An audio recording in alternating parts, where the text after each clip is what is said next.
I remember the day I stopped blaming the outside world for my financial condition. I had spent years believing money was difficult, rare, and controlled by forces beyond me. I thought freedom would come when circumstances changed. I thought security would come when someone else approved me. I thought abundance would come after struggle. Then I discovered a truth that changed everything.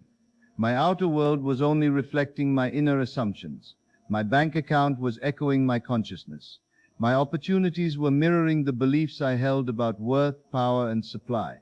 So I made a decision. I would no longer identify as someone trying to get money. I would become the version of myself who already lived in financial freedom. I sat quietly each day and imagined what freedom felt like. I did not start with numbers. I started with feeling. I felt relief. I felt peace. I felt confidence. I felt spaciousness. I felt gratitude. I imagined waking up without stress. I imagined bills paid with ease. I imagined generosity flowing naturally through me. I imagined making decisions from joy instead of fear. At first, my old mind argued. It told me nothing had changed. It told me to be realistic. It reminded me of past mistakes. But I persisted. I understood that reality follows identity. If I remained the old version of me, I would keep recreating the same results. So I became loyal to the new self. I stopped saying I am broke. I stopped saying money is hard. I stopped saying I never get ahead. Instead, I declared, I am supported. I am valuable. I am open to wealth. Money flows to me through expected and unexpected channels. I live in overflow. These were not empty words. They were seeds. Every day I watered them with attention, emotion, and repetition. Slowly the roots of poverty thinking loosened.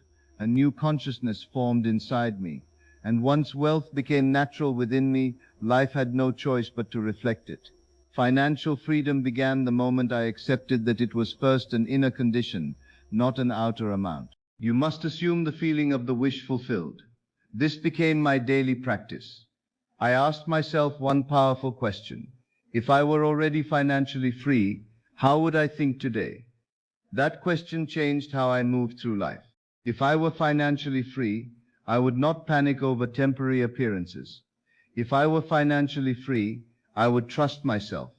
If I were financially free, I would expect solutions. If I were financially free, I would feel relaxed about money. So I practiced being that person now. When fear arose, I responded as the free version of me. When doubt arose, I returned to certainty. When lack appeared, I remembered appearances are temporary. I stopped worshipping current facts. Instead of reacting to the visible world, I responded from the invisible truth I had accepted. I imagined checking accounts with more than enough. I imagined receiving congratulations. I imagined saying, I'm so grateful everything worked out. At night before sleep, I replayed scenes of wealth fulfilled.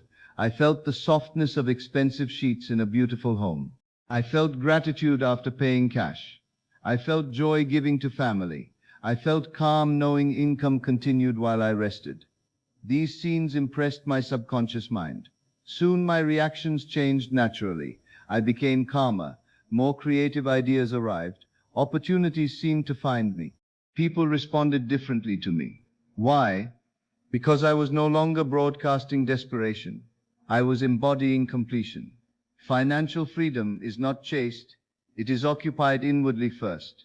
I lived from the end until the end became the beginning of my new life. For years I unconsciously believed struggle made me worthy.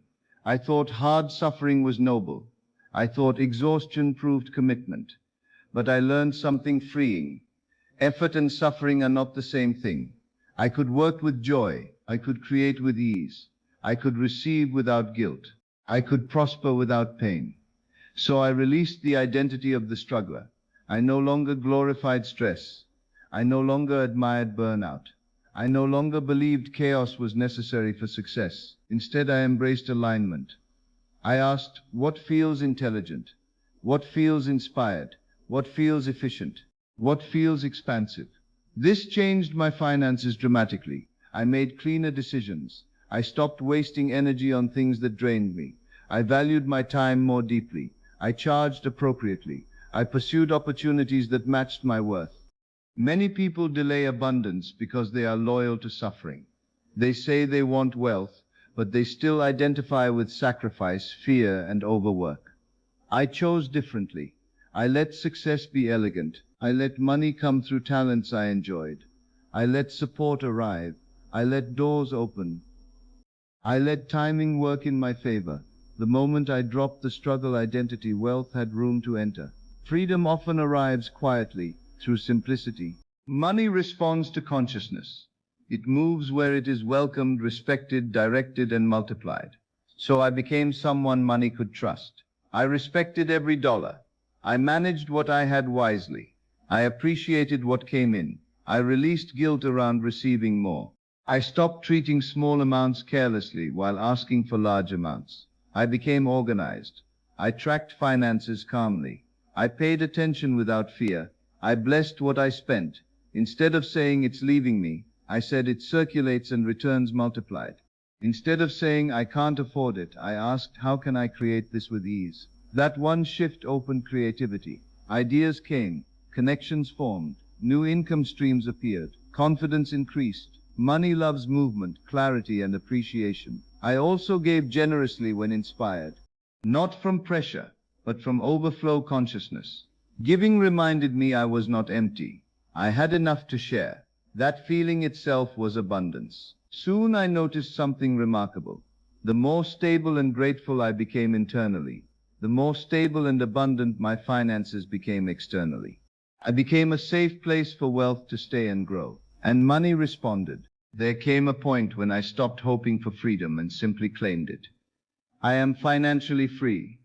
Even before all evidence appeared, I accepted it inwardly. That identity changed everything. A financially free person values time. A financially free person expects abundance. A financially free person thinks long term. A financially free person remains calm under pressure. A financially free person knows supply is not limited to one source. So I thought like that. I moved like that. I chose like that. I felt like that. Soon the outer world reorganized. Unexpected income arrived. Better opportunities appeared. Old burdens dissolved. Confidence expanded. Peace became normal. Financial freedom was not only money. It was freedom from fear, freedom from panic, freedom from feeling trapped, freedom from believing life was against me. And from that state, money flowed more naturally than ever before. Today I know this truth deeply. The world mirrors who I believe I am. So I choose to be the one who is free. I choose to be the one who is supported. I choose to be the one who prospers. I choose to be the one who has more than enough. And because I choose it within, life faithfully reflects it without. I am financially free now.